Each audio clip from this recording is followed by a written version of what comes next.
All right, we're back. All right. Okay, so what we were talking about, we better make sure our time, how's our time doing? Did you push the thing to get it started? Okay, good. And we're going. Okay, so you got your, now we're in the nitty gritty, the nuts and bolts. You got your list of names. You invite them either by, I would suggest 3 contacts.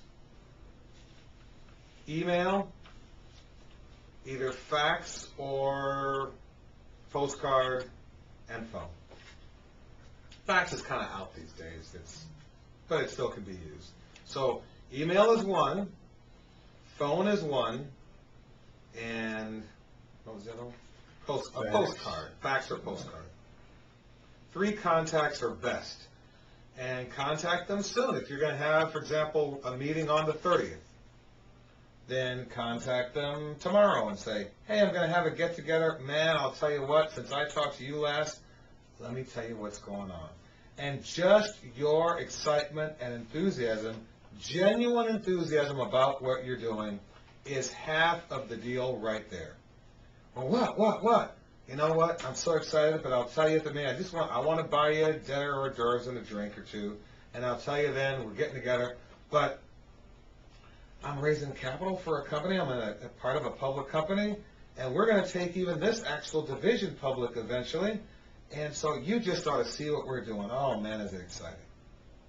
Well, can you tell me anything about it? I could, but I got so many people to call. But it's such and such a date, such and such a place. You think you can be there? Well, I think so. I'm not doing anything. Oh, great, you ought to be there. And then you want to get. Best would be to drop a little postcard or send them an email. And then if you could give a phone call the day before the event, that'd be great. Now, obviously, you're not going to have 500 people that you're going to be able to call the day before the event. So they're going to be, maybe you have, the further out your event, the more people you can invite. But if you want to raise money right away, if you want to get the party started right away, then probably 20, 30 people max you call. You'll have 20, 15, 10, a good solid 10. A good solid 10 is a good kickoff of people that are excited because they hear in your voice that you're excited. Like Toby, you were saying, when we were off camera, Toby was saying, well, you might ask me, Toby, how'd you get involved in this? Remember, that was part of your written plan. Why are you so excited about this? But you're going to tell them why you're so excited about it and give them some information about that and get them excited about what you're excited. You mean you can't get someone else excited about what you're excited about? Well, I don't know. Let me see if I can get you excited. All right. All right, Garland. I get camera fright when I get wound up. You asked me, how did I get involved in this hydrogen deal, which I knew nothing about 10 months ago. I had no car. I was driving a big old Lincoln, the big town car, and it wasn't all that great. But anyway, I was only getting about 13.5 miles per gallon on it. It had the meter on it that showed me what I was getting. Right. It had all the bells and whistles. But anyway, I don't know how, I saw it on the internet or something about hydrogen. So I clicked on it, and I ended up buying the books. I read the books. I didn't buy their kit, but I read the books. The more I read, the better I liked what I heard, and I ordered the online books. You made one yourself. I made the little generator myself. I'm no mechanic. I'm no engineer. Nothing. I used distilled water and baking soda and put the windings, the coils, from the battery of the car in. I made hydrogen. I was elated that I did it, and it was real powerful stuff. I heard you blew off a couple of caps. How do you know?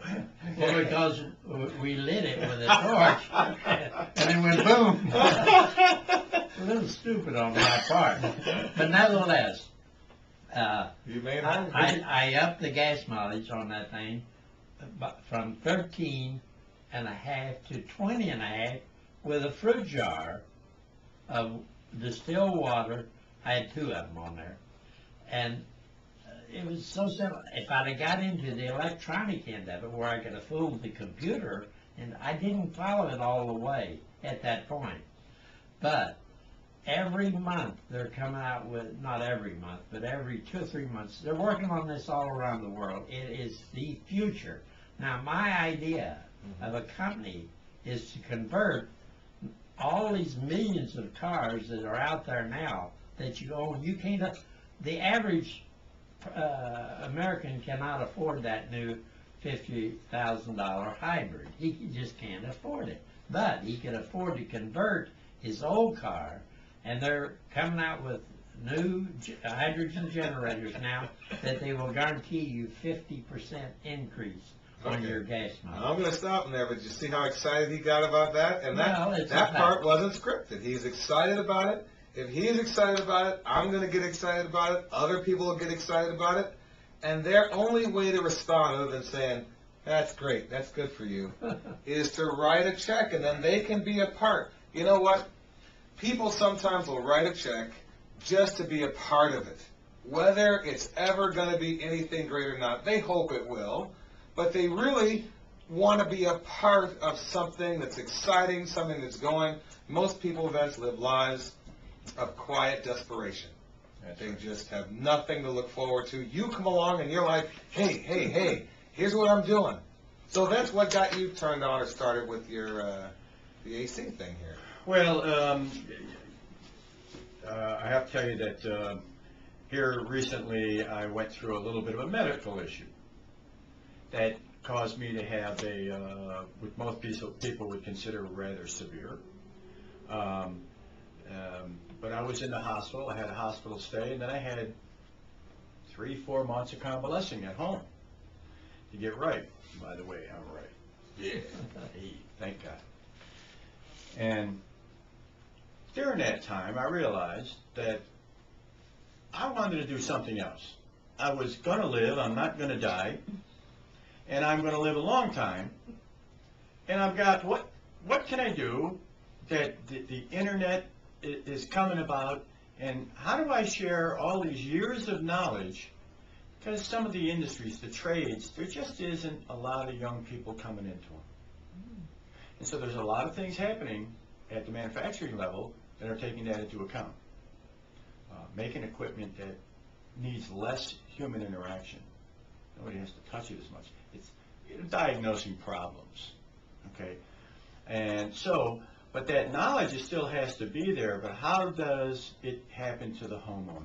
How do they get this knowledge?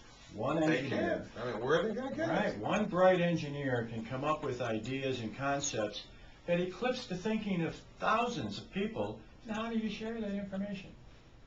We talked about it, that something as simple as a thermostat, the basic concepts were put together back in the 60s and 70s here, well actually the 50s and 60s, by PhD level thinkers. And in the 70s they realized that, wait a minute, we got to turn this into, it's not only the big buildings, you know, this is when the Rockefellers were building the, you know, the skyscrapers and all that. Okay, how do you control the environment? Well, now they realized, oh, the big housing boom, especially after the Second World War, you know, all these housings going on. How do we control the temperatures in them? Well, you have to have something. It can't be an on-off switch. That became the beginning. But to this day, still, the language that's used, you try to get to a programmable thermostat, you can't figure out how to do it. It's like the VCR blinking, you know, a lot of people just have the hold button. Set a temperature and hold it, That's what I do. you know? All So it's simple, but it's got to be accessible. And I had to figure it out. And thank God, I got some great friends, and we just talked over coffee and came up with the answer. And how do I get that information out there? And boy, did that get me excited. And see, that's the excitement. When you recognize Vince's background, when you recognize what's going on in the industry and the things that he'll share in his approach, that gets you excited. And that gets the people excited, and that's why they write the checks. So the key is you have your, because we're running out of time here, you have your plan. Oh, we're going to run out of time before maybe we can summarize. So we're going to stop and see how much time we have, and we'll be back. Use the thing on the